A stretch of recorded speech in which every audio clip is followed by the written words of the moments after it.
விண்வெளியில் நமக்கு இதுவரை விடை கிடைக்காமல் இருக்கும் சில முக்கியமான மர்மங்களை உடைத்தெறியும் முயற்சியில் இதோ ஒரு அதிநவீன தொலைநோக்கியை எதிர்வரும் ஆகஸ்ட் 30ஆம் தேதி நாசா விண்வெளிக்கு அனுப்பப் போகிறது. விண்வெளியை ஒரு புதிய கோணத்தில் அலசி ஆராயப் போகும் இந்த தொலைநோக்கியின் பெயர் நான்சி கிரேஸ் ரோமன் டெலஸ்கோப். நண்பர்களே, உங்களுக்கு ஒரு சுவாரஸ்யமான விஷயம் சொல்லட்டுமா?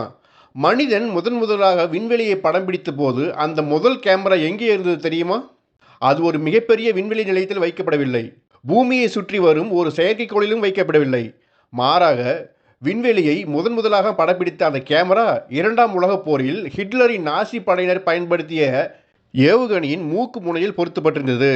என்ன நண்பர்களே, ஆச்சரியமாக இருக்கிறதா? வாங்க இந்த நான்சி டெலஸ்கோப்பை பார்ப்பதற்கு முன்னர் அந்த முதல் கேமராவை கொஞ்ச நேரத்தில் சுருக்கமாக பார்த்துட்டு வந்துடலாம். 2ஆம் உலகப் போரில் ஹிட்லரின் நாசி படைகள் தோல்வி அடைந்ததும் அவர்கள் பயன்படுத்திய இராணுவ ஆயுதங்களை அமெரிக்கா கைப்பற்றியது. அந்த ஆயுதங்களில் ஒன்றுதான் இந்த V2 ஏவுகணை. இந்த ஏவுகணையை கைப்பற்றிய அமெரிக்கா இது வானத்தில் பறந்து பிறகு பூமியில் விழுகிறது தானே, இதன் முனையில் ஒரு கேமராவை பொருத்தி விண்வெளியை படம் பிடித்தல் என்ன என யோசித்தார்கள். இதன் விளைவாக கடந்த 1946ஆம் ஆண்டு அக்டோபர் 24ஆம் தேதி அந்த V2 ஏவுகணையின் முனையில் 35 mm கேமரா ஒன்றை பொருத்தி விண்ணில் ஏவினார்கள். சுமார் 105 கிலோமீட்டர் உயரம் வரை அந்த ஏவுகணை பறந்தது. அப்போது அதிலிருந்து அந்த கேமரா ஒவ்வொரு 1.5 வினாடிக்கும் ஒரு புகைப்படம் எடுத்துக்கொண்டிருந்தது. பின்னர் புவியீர்ப்பு விசை காரணமாக ஏவுகணை கீழே வேகமாக வந்து பூமியில் மோதி ஏவுகணையும் அந்த கேமராவும் சுக்குநூறாக உடைந்து சிதறின.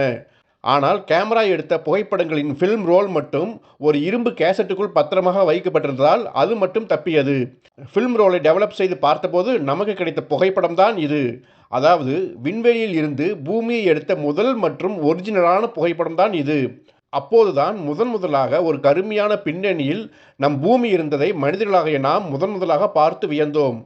ஆக 2ஆம் உலகப் போரில் பயன்படுத்தப்பட்ட ஏவுகணையின் உதவியுடன் தான் நாம் முதலாக விண்வெளியில் இருந்து புகைப்படம் எடுத்தோம் என்பதே மிகப்பெரிய ஆச்சரியம் தானே. இந்த ஆரம்பகால கேமராவில் இருந்து தொழில்நுட்பம் முன்னேறி Hubble, Spitzer, Kepler, James web என்கிற தொலைநோக்கிகளை பயன்படுத்தி இப்போது நான்சி கிரேஸ் ரோமன் என்கிற இந்த அதிநவீன தொலைநோக்கியை வரை கண்டுபிடித்து விட்டோம்.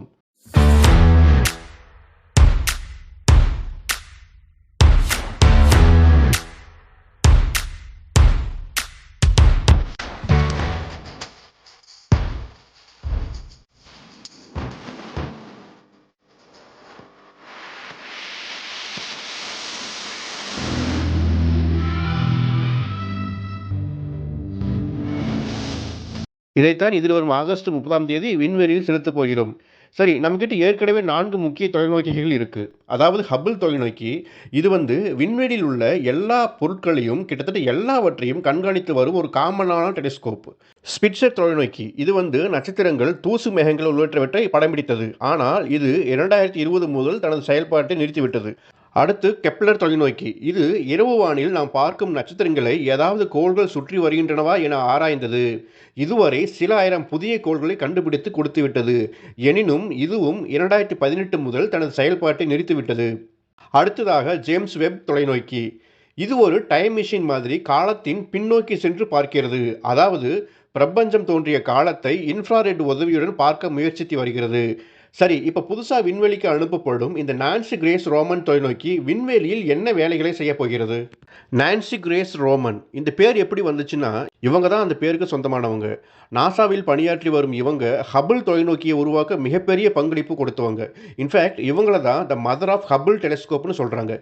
இந்த சாதனைக்காக தான் இவங்க பேரை இந்த தொலைநோக்கிக்கு வச்சிருக்காங்க. சரி, இந்த நான்சி தொலைநோக்கி எந்த மாதிரி அதிசயத்தை நிகழ்த்த போகுதுன்னு பார்ப்போம். இப்போ இரவு வானத்தில் இருக்கிற இந்த நட்சத்திரங்களில் ஏதாவது ஒரு நட்சத்திரத்தை மட்டும் க்ளோஸ்அப்பில் இந்த ஹபிள் தொலைநோக்கி படம் பிடிக்கும். ஆனால் இந்த நான்சி தொலைநோக்கி அந்த ஒரு குறிப்பிட்ட நட்சத்திரத்தை மட்டும் படம் எடுக்காமல் அதை சுற்றியுள்ள பல நட்சத்திரங்களையும் அவற்றை சுற்றி வரும் கோள்களையும் சேர்த்து ஒரே ஷாட்டில் படம் பிடிக்கும். வானில் தெரியும் ஒவ்வொரு நட்சத்திரத்துக்கும் இடையே மில்லியன் ஒளியாண்டுகள் தூரம் இருக்கும்னு நமக்கு ஏற்கனவே தெரியும். ஆனாலும் அதையெல்லாம் ஒன்றாக ஒரே புகைப்படத்தில் படம் பிடிக்கும் அளவிற்கு இந்த நான்சி தொலைநோக்கி சக்தி வாய்ந்தது.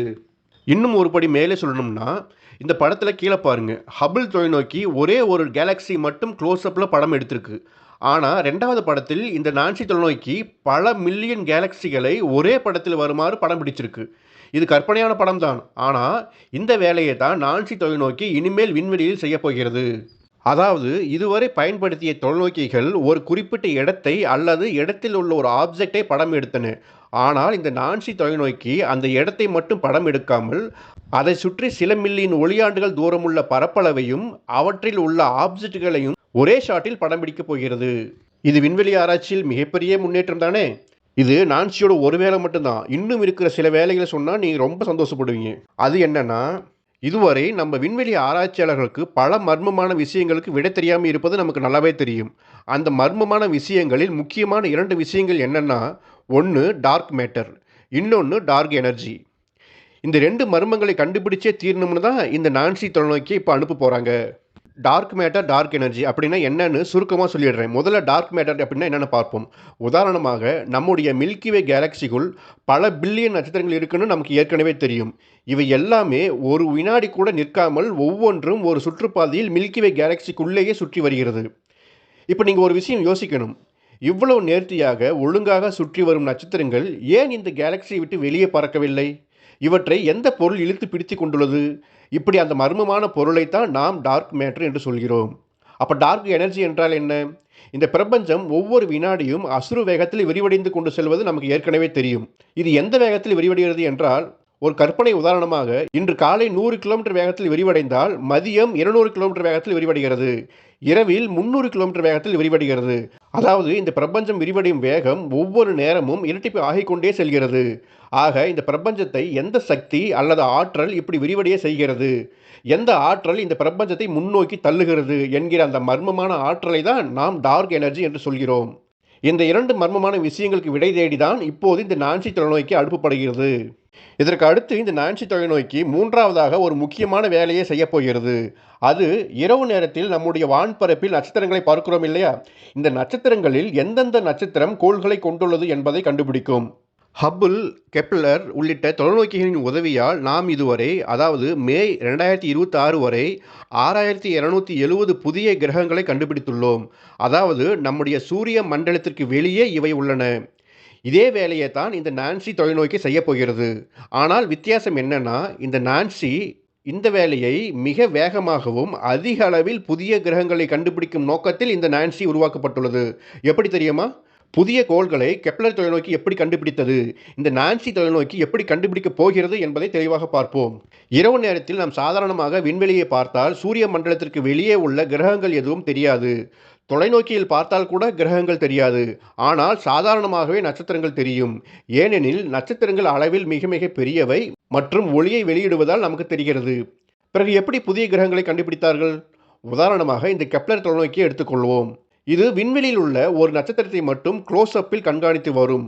அப்போது அந்த நட்சத்திரத்தின் மீது கரும்புள்ளியாக வட்ட வடிவில் நிழல்பட்டு அந்த நட்சத்திரத்தின் ஒளி சில நேரம் குறைந்து மங்கலாக காட்சி தரும். அப்போது ஓஹோ, இந்த நட்சத்திரத்தை ஒரு கிரகம் சுற்றி வருகிறது என்பதை கெப்லர் கண்டுபிடித்துவிடும். உங்களுக்கு புரியும்படியாக சொல்றேன். இந்த படத்தில் உள்ள வழிமுறைகளில்தான் ஒரு நட்சத்திரத்தை சுற்றி புதிய கிரகம் உள்ளதை கண்டுபிடிக்கிறார்கள். இங்க பாருங்க, இது எல்லாமே ஒரே நட்சத்திரம் தான். முதல் படத்தில் கிரகம் இன்னும் உள்ளே வரவில்லை. ஒளி 100% வெளியாகும். 2வது படத்தில் ஒரு கிரகம் உள்ளே நுழைகிறது. 3வது படத்தில் நட்சத்திரத்தின் மையத்தில் அந்த கருப்பு புள்ளி வந்து கிரகத்தின் நிழல். 4வது படத்தில் அந்த கிரகம் கடந்து சென்று விடுகிறது. 100% ஒளி திரும்ப வருகிறது. இங்கே 2வது மற்றும் 3வது படங்களில் கிரகம் கடக்கும்போது நட்சத்திரத்தின் ஒளி குறையும். மேலும் அந்த நட்சத்திரத்தின் மீது நிழல் விழும். ஆக இந்த 2 நிகழ்வுகளையும் நம்முடைய கெப்லர் கண்டுபிடித்து அங்கே கிரகம் உள்ளதை உறுதி செய்யும். இப்படித்தான் பெரும்பாலான புதிய கிரகங்கள் கண்டுபிடிக்கப்பட்டன. சரி, இந்த நான்சி தொலைநோக்கி எப்படி புதிய கிரகங்களை கண்டுபிடிக்கும்? கெப்லர் போல நட்சத்திரத்தின் மீது விழும் நிழலை வைத்தும் நட்சத்திரத்தின் ஒளி குறைவதை வைத்தும் புதிய கிரகத்தை நான்சி கண்டுபிடிக்காது. இதற்கு மாறாக ஒரு கிரகத்தின் ஈர்ப்பு விசை ஒரு நட்சத்திரத்தில் எப்படி மாற்றத்தை ஏற்படுத்துகிறது என்பதை வைத்து நான்சி புதிய கிரகத்தை கண்டுபிடிக்கும். அதாவது ஒரு நட்சத்திரத்திற்கும் நான்சி தொலைநோக்கிக்கும் இடையே இன்னொரு நட்சத்திரம் கடக்கும்போது அதனுடன் சேர்ந்து செல்லும் கிரகத்தின் ஈர்ப்பு விசையை வைத்து அந்த கிரகம் கண்டுபிடிக்கப்படுகிறது. இந்த போட்டோவை பாருங்க. முதலில் ப்ளூ கலரில் ஒரு நட்சத்திரம் இருக்கு. அது நம்முடைய நான்சி தொலைநோக்கிக்கு ஒளியை அனுப்பியவாறே இருக்கும். அப்போது இந்த ஒளி நேர்கோட்டில் இருக்கும். ஆனால் அந்த நட்சத்திரத்திற்கு இடையே இன்னொரு நட்சத்திரம் நுழையும் போது பின்னால் இருக்கும் நட்சத்திரம் வெளியிடும் ஒளியின் பாதை நேராக இருக்காது. இதை நான்சி உடனே பதிவு செய்யும். அதேபோல் இந்த இடையில் வரும் நட்சத்திரத்தை சேர்த்து கிரகம் ஒன்று வந்தால் அதுவும் கூடுதலாக ஒளியின் பாதையை மாற்றும். இந்த மாற்றத்தையும் நான்சி பதிவு செய்து இடையில் வந்த நட்சத்திரத்திற்கு கிரகம் இருப்பதை நான்சி உறுதி செய்யும்.